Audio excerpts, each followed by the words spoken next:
Aside from the fact that most believe that this president has botched this crisis from the get-go, and this will be known in history worldwide as a human catastrophe that he could have prevented. And he's trying to deflect at all times. And Willie and Mike, he's tweeting again all sorts of crazy things. Once again, tweeting conspiracy theories about Joe, falsely accusing him of murder, talking about the death of a young staffer in his congressional office years ago, and calling him dangerous to walk the streets. And I will just say, I'll take a point of personal privilege here. That's sick. Donald, you're a sick person.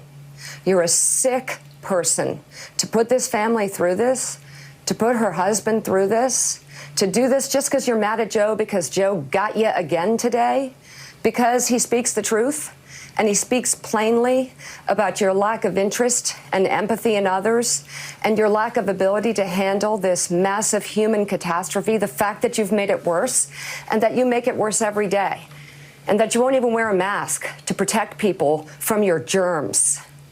But the germs you're spreading on Twitter, first of all, Twitter, you shouldn't be allowing this. And you should be taking these tweets down. And you should be ashamed of yourself. You'll be hearing from me on this, because this is BS.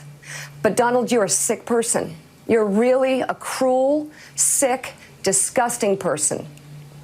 And you can keep tweeting about Joe, but you're just hurting other people. And of course, you're hurting yourself. Willie, why don't you take final thoughts? I'm done. Well, it's sick for all the reasons you lay out, obviously, about the family, but it's also sick in the context of what the country is going through as we push toward 100,000 deaths and more than 1.5 million cases, which he calls a badge of honor. That's the sickness, the larger sickness, which is that should be his sole focus, but he's ready to turn the corner, Mike. There are the numbers. The numbers do not lie. That's what's happening in the country right now. We wish it weren't that way, but it is.